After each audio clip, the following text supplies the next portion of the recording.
This episode offers psychosocial education designed to inspire and motivate our listeners. The information provided does not constitute a therapeutic relationship nor a substitute for professional mental health care.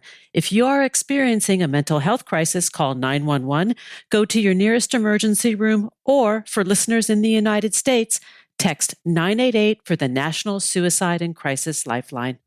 Warning, this episode contains brain food that will lead to improved emotional and social intelligence.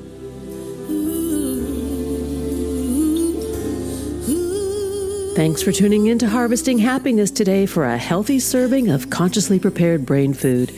This is Lisa Cypers Kamen, your host. Since 2010, we've been broadcasting sound ideas for better well-being. Each week, we spotlight diverse thinkers and doers who are contemporary trendsetters and change agents, devoting their lives to creating a better world. I invite you to listen and change how you think about human happiness. Our award-winning content is fresh, optimistic, and purpose-driven media that promotes well-being from the inside out. Parts of this conversation originally aired in January of 2025. Good morning, good afternoon, and good evening, wherever you are. Thanks for joining me on today's show, where you will learn how listening shapes peacemaking and global communication. We're having a conversation with Kjersti Fløgstad of the Nobel Peace Center. And she focuses on using the Nobel Peace Prize to inspire peace through dialogue, a principle central to many laureates' work. With a background spanning both NGOs and business, Fløgstad was Secretary General of UNICEF in Norway from 2000 to 2011 and chair of CARE Norway's board. She later worked as a business consultant, specializing in sustainability and corporate social responsibility before joining the Nobel Peace Center in 2020 after a role at DNB, which is the largest bank in Norway. And we're talking about a little book that I picked up that has changed everything for me in dealing with life leading up to and in a post-election world. And the book is entitled Those Who Listen Change the World, the little book on dialogue from the Nobel Peace Center. Kjersti, thank you so much for being here today. Thank you so much for inviting me, Lisa. I'm thrilled to be here. I feel like a little bit of a groupie, you know? Yeah. Yeah. So before we start the conversation about dialogue and this art in peacemaking, can you share a little bit about the Nobel Peace Center's history and the work that it does outside of what we hear about most, which is in science, physics, etc.? Well, perhaps I should start with Alfred Nobel, the inaugurator or the inventor of the Nobel Prizes. When he died in 1896, in his will, he stated that he wanted 5 prizes to be established in his name with his fortune, because he was the one inventing dynamite. So he wanted his fortune to do something good for the greatest benefit of humankind. So he decided a prize in medicine, physics, chemistry, literature, and peace. The 4 other prizes are given out in Stockholm, in Sweden, whereas he decided that Norway and the Norwegian Parliament was to give out the Peace Prize. Well, the Parliament couldn't deal with that, so they decided to establish a Nobel Institute that since 1901 have awarded the prize of peace to different organizations and most importantly to different people throughout the time. And I must say some of them are really iconic people that we really look up to, and they are so inspiring. And when a person or an organization get the Peace Prize, which is announced in October every year, the world changes for this person or organization because of the prestige of the prize, and everyone wants to listen to them.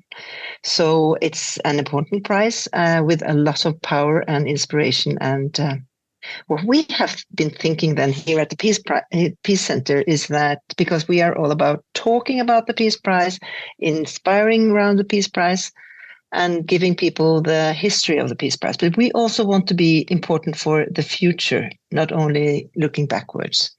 So we think that the power of Peace Prize is ours to spread in inspiring people to learn from the laureates and taking that forward.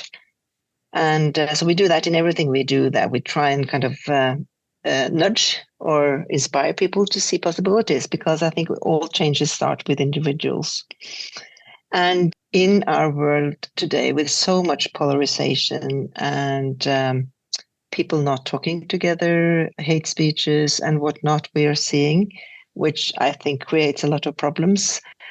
We also know that many of the Peace Prize laureates actually have achieved things that is almost unthinkable. It's quite large what they have been able to achieve, some of them, and many of them has used dialogue as a method to reach this.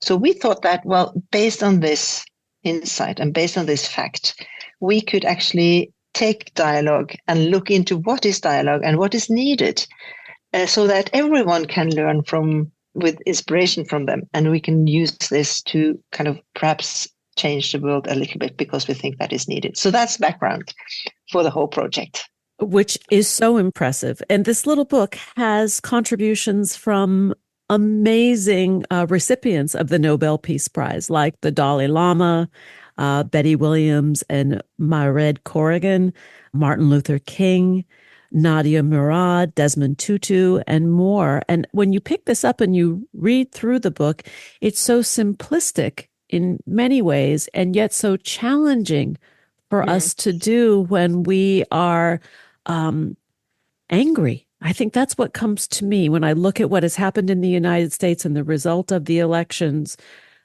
People aren't talking. People are very frustrated. They're worried. They're frightened. Even those who feel that they were victorious in the election of Trump, they're still walking around angry in many cases.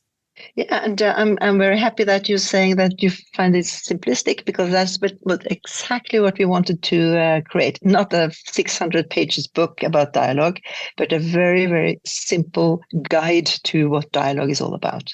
So what we did was to say that we wanted to distill or kind of identify the skills needed or the attitudes needed in order to create dialogue.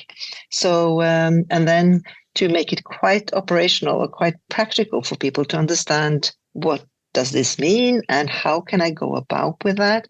And then also to give it some examples with the laureates that you mentioned. So we have 8 principles, which is kind of the backbone of everything that we do. And it is simple, yet very challenging, because in theory, I think it's simple. For instance, the first principle is to say that dialogue should be a basic attitude. And that sounds easy, but it means that you need to meet everyone with respect, equality, curiosity, and willingness to be open and listening to everyone you meet. So you have to put aside kind of judgments and your own thoughts, but be curious about the other human being that you're meeting. And of course, in this principle, we have used Dalai Lama, His Holiness Dalai Lama, as an example of this principle, because he lives this principle throughout everything he's doing.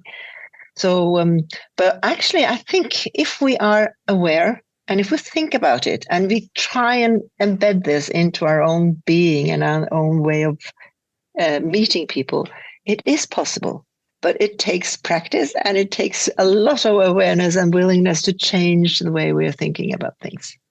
You know, it's funny you talk about this. I had a client this past week who came to me who is on the verge of being let go from a large company because he has a short fuse. I will say had, because he's been successful. And he didn't understand what he was doing wrong because he didn't perceive himself to be an angry person. And when I recommended this book to him, and when we sort of broke down the stages and the principles, he was like, I don't do that. I don't, show up and listen because my mind is going a mile a minute. So I think this first component is to slow oneself down and gift the other person our presence. Mm-hmm. Correct. Yeah. And you pointed out this kind of listening mode, which is We actually call the whole concept "those who listen change the world" because we think listening is kind of perhaps the most important thing of all. We'll talk about that a little bit later also, I think. But to be present and listen to others, really listen, that is challenging. That also sounds so easy. But remember that we are not born on listening, but we are raised with kind of have learned to debate or even discussions. I mean, that's part of our upbringing, to find the faults in other people's what they're saying, judgment. That's what we look at television and all the time. And well, we've heard that we are born with 2 ears and 1 mouth, so we should listen more than we speak. But in practice, I think, or in the real world, it's hard for us to do that because we are trained to be talkers, debaters, and kind of. And when people talk, we tend to sit there thinking about our next response. Yes. So we are not listening to understand, but we're listening to explain or defend. And I think we do wise if we change that and try and really, really listen. What is the other person saying? And we don't need to agree with everything, but we need to try and understand where people come from and why they're saying what they're saying. I think you make a good point about the power of listening. And listening is not only with the ears, right? It's with the totality of our being. We're also watching for body language, for cues. We're really focused on using multiple intelligences to understand, right? It's not just what we're hearing. So, this is my experience with I call it like the deep listening, where you're just really there with somebody trying to understand where they're coming from. And we've lost that. At least that art is lost here in this country right now. Yeah, that's true. I think, well, it's not only in the US. I think that's a common issue that we have, and we don't take the time. In the book, we have some recommendations on good listening. So listen to what is being said. Do not let your own thoughts and prejudices interfere with your ability to listen. And then do not give advice until it's requested, which is kind of, do not interrupt. Let the other person finish talking, because we get sometimes and I can feel that myself. Sometimes I get very eager kind of to, we have this lively debate or lively talk, but there's a kind of, so we need to de-learn a little bit about the practice that we have and try and do like what you're saying, deep listening, and then be better at asking questions perhaps. Another good point, right? About sort of inspiring curiosity or, stoking up the temperature on curiosity or activating curiosity, asking more questions. Yeah. Tell me more. You don't need to do too much. Just saying, tell me more about that. I'm so interested. And then listen. Exactly. Yeah. Yeah.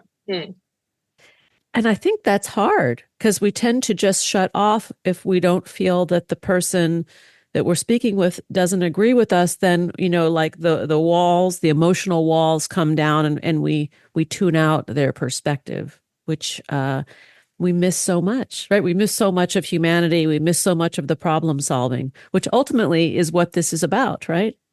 It is. And your point, it's actually, it's very correct what you're saying. And in today's world, I think we have a tendency of creating this echo chamber that gets stronger and stronger. And we very much help with algorithms and all of this as well.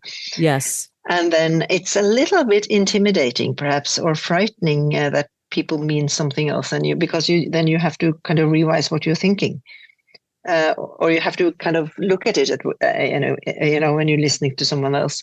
And that requires a certain patience, perhaps, and it requires a little bit of courage to look at, what are you really saying now, and how did you end with that opinion, and what happened when kind of to try and understand the other's perspective is more. It's more work, than just to listen to someone that agrees with you. And I think children, we have just seen in research here in Norway among school children, and 10 years old said in this survey that I think it was 42% said they got angry if someone meant something different from themselves. Already then they are so little curious. And this is a problem, I think, because then also people get afraid of saying what they mean because they're afraid of making other people angry. So then it's also, it creates kind of a room where people are not daring to say what they think either. And then we have a problem for democracy, and we have a problem for creating good solutions together. Yeah. So we need to deal with this. Let's take a break, and when we come back, we will continue the conversation with my guest today, Kjersti Fløgstad from the Nobel Peace Center. To learn more, please go to Nobel Peace Oslo on X and on Instagram, Facebook, LinkedIn. It's Nobel Peace Center. And on the website is nobelpeacecenter.org. We're talking about Those Who Listen Change the World, the little book on dialogue from the Nobel Peace Center. Here comes the pause. I'll be right back. Harvesting Happiness is rooted in science. Our work facilitates applied positive psychology practices through media and consulting. We're committed to sound ideas for better well-being, leading to increased life satisfaction and a better world for everyone. We're not into pseudoscience or quick fixes. We're focused on common sense backed by rigorous research. Healthy critical thinking is the foundation for our discussions. We encourage you to challenge preconceptions and explore ideas with a curiously discerning mind. Collaboration with our guests is united by an inclusive vision to boost resilience, critical thinking, communication, and problem solving through civilized discourse and pleasurable relational engagement for everyone. Each day, we have the intellectual freedom to be happy or the liberty to be miserable, regardless of external circumstances. If you or someone you know is struggling with mental health, please seek support because good psychological health is vital to the achievement of a healthy and satisfying life. Visit harvestinghappiness.com for psychosocial and educational services that boost emotional and social intelligence. And we're back, continuing the conversation with Kjersti Fløgstad, the Executive Director of the Nobel Peace Center. We're talking about how listening shapes peacemaking and global communication. Let's get back to it. So, Kjersti, I want to just circle back to something that you said in the last segment about being afraid to speak one's mind, because of making the other angry. You were talking about the survey of the 10-year-olds. And as you were speaking, I was thinking that it's also the fear of rejection, because a basic human need is connection and belonging. That in my experience, when we don't speak up, it's because we're afraid to be rejected and kicked out of the group or the tribe. I think you're absolutely right. And this is a deep human need to belong. And we are born afraid. And that's a necessity for us to belong and to be protected. So it's a deep human need to belong to someone and that people kind of care about us. I think even those that claim they are independent are really not. I mean, I think that's very correct what you're pointing at. So this has two sides, because if we are not able to talk about things in a way that is respectful, and we're not able to create this safe space where people can actually say what they mean, then wording or saying what you mean may feel very, very dangerous. So then we may have a situation where people split up and where we go into our echo chambers that we talked about and talk, only talking with those that agree with us. And it even gets even worse if a group then start kind of strengthening their own group by talking down on the other group and creating this image of rivalry or being enemies. And then we're really bad, because what we should try and do is to try and create safe spaces where people can disagree in a good way, talk about difference of opinions, because if we do that, we may find new solutions together. Yeah. We may find happiness, because what I also have read is a researcher has said that the most important, this is your field, but I've read that the most important thing to happiness is your relationships, the quality of your relationships. Yeah. Sometimes when people can't talk together, they feel like enemies. It really affects our feeling of our relationships. I mean, I think people get very upset if they have these quarrels and really bad dialogues. So this has so many. I mean, this ability to talk together in safe spaces in a way that is respectful, curious, and trying to find out, where do you come from? Yeah. How do you think? How and why did you come to this conclusion and this belief? I think that's so crucial for everyone to be seen and to be listened to and to dare and say. And when we don't dare to say what we feel because we are afraid of people getting angry, we're afraid of being cancelled, perhaps, for the consequences of this, then I think we are in a position where we're not able to protect our democracy even, because it's kind of getting so difficult. And I think this is a very good point you make, that we tend to point fingers, otherize, or scapegoat, or lay blame on the other as a way to make order, mental order, out of something we don't understand, right? Which is a fear-based response that we talked about. So the conversation is so important. Tell me why, like you said, tell me why you think this way. I want to know more. Not to put the other down, not to put you down or you to put me down, but to understand so I can walk in your shoes and have empathy. And when I have empathy, then we can get somewhere. Exactly. There's a Norwegian filmmaker. She lives in Washington. She's called Dia Khan, and she has made Emmy Award-winning documentaries. One was the White Right, Meeting with the Enemy. She she's born in Norway, but parents come from Pakistan. And she wanted to know more about the racism in the US and the neo-Nazists in the US. So she worked a long time to come and meet with some of the leaders of the group. And eventually she was told that she could get 30 minutes or whatever it was with a guy called Jeff Schoops. It was, and they were talking together, and this is documented in this movie, or this documentary. And they sit together, and she is very curious, open, asking just very friendly questions, and he's explaining where he comes from, and he's talking very negatively about colored people. And then she says, well, it's me you're talking about. No, you're different, he says. No, I'm not. I also have shit skins, like she was kind of pointing at her hand.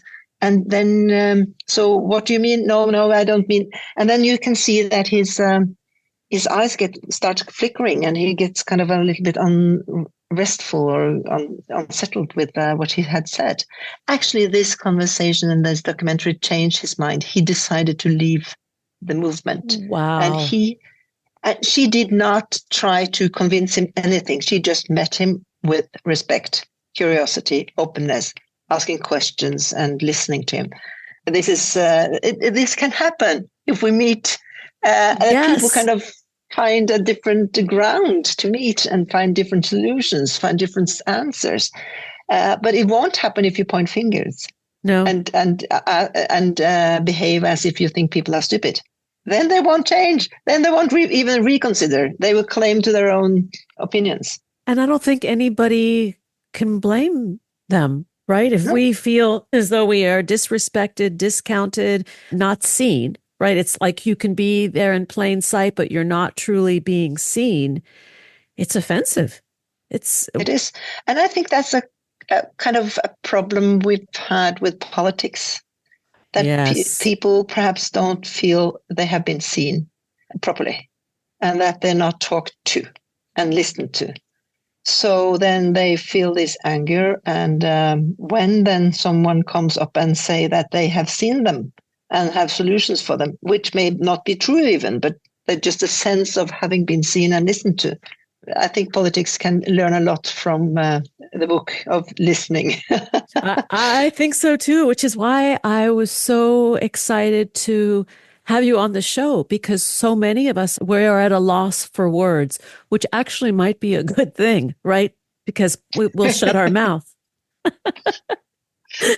but perhaps we should listen a little bit more to the struggle of people. Yeah. I mean, all of the struggles are viable. Like somebody says, I'm having a problem with this. I don't have enough money to put food on my table, or I no longer feel as though I have a job. I can have a job or access to education, or these are all legitimate concerns everywhere in the world, not just in the United States. Exactly. And then we need to acknowledge that. And, sometimes when you listen, you may be hearing things that is very problematic. And it can be very outrageous that people are saying things. So what do you do then if you listen? Well, there is a difference between acceptance and respect. You don't have to accept what they're saying, but you have to respect the people coming with the message. So you don't have to say, I agree. Right. But I hear you. Yeah. I hear you. It goes a long way, actually. Yes, I don't really agree with that, but I do hear you. And maybe even going a step further, like I could see how you could think that way, but you might not have all the information, right? And if you're in that information silo that we spoke about earlier, you're not going to get the full story. And that goes for both sides of the coin or the equation or the political party. We tend to just sort of go down one track and get information in one way. That is always going to be tainted a little bit, right? Because we are coming from our perspective and our own lived experiences. Yes, and the idea is not that I don't think we should think about dialogue as something manipulative or something that we can use to manipulate people. But so that's very important. It needs to be ethical used. Yeah, and it's not meant that you need to change your opinion either. But you can be a little bit wiser and you can be a little bit nicer in meeting people. Perhaps I think, so many of the challenges that we have in the world today, like the climate, for instance, I think it would have been so much more useful if people that disagree could talk about what their concerns are and listen and try and see how can we find a common ground and find solutions, because this is clearly affecting all of us and we can see it so clearly. One planet, one home. One little planet. One and little planet. That was, I think, when the Apollo 8 went to the moon and Anders took a picture of the planet Earth, the beautiful planet Earth, Yes. And he saw, and they saw, and I think they also said afterwards, the greatest discovery was not stepping on the moon, but it was actually to see the little planet, how vulnerable and lonely it is. And we only have this one planet. Yeah. So, we need to solve these issues because we only have, and we're so dependent upon each other.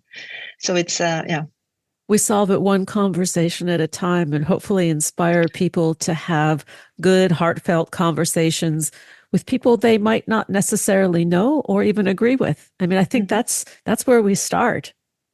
It is, yeah. We are out of time on this episode, but the good news is you can hop on over to More Mental Fitness by Harvesting Happiness, available on Substack and Medium, and pick up the next part of this conversation with my guest today, Kjersti Fløgstad, who is the executive director of the Nobel Peace Center. We're talking about the book published by them, Those Who Listen Change the World, the little book on dialogue from the Nobel Peace Center. To learn more, please go to nobelpeacecenter.org, on X at Nobel Peace Oslo, and on Instagram, Facebook, and LinkedIn, Nobel Peace Center. Kjersti, thank you so much. I'm eager to continue our conversation. Thank you for having me, Lisa. It's been wonderful talking with you. If you like what you're hearing, you can listen to More Mental Fitness by Harvesting Happiness, available exclusively on Substack and Medium. You can hear part 2 of this conversation over there. Thanks for joining us on Harvesting Happiness today. This is Lisa Cypers Kamen on behalf of my guest, Kjersti Fløgstad, wishing you kind thoughts, kinder words, and the kindest of actions. Until next time, remember, happiness is an inside job. Happiness is your inside job. Please go out and rock your day and remember to be kind to one another. Want to explore more sound ideas for better well-being? Check out our new bonus edition content at More Mental Fitness by Harvesting Happiness on Substack and Medium. Subscribe, listen, and share hundreds of downloadable episodes wherever you get your podcasts. Connect with and follow us on most social media channels. To learn more about lifestyle management and mental fitness consulting services, please visit harvestinghappiness.com. Harvesting Happiness and More Mental Fitness are produced by Lisa Cypers Kamen, Andrea Mengele, Robin Boyd, Andrea Daly, and the excellent team at Podfly Productions, including Eric Begay, Kimberly Beck, and Alec Guest, in collaboration with TogiNet Radio, KBUU, RadioMalibu.net, and is available on PRX, the Public Radio Exchange.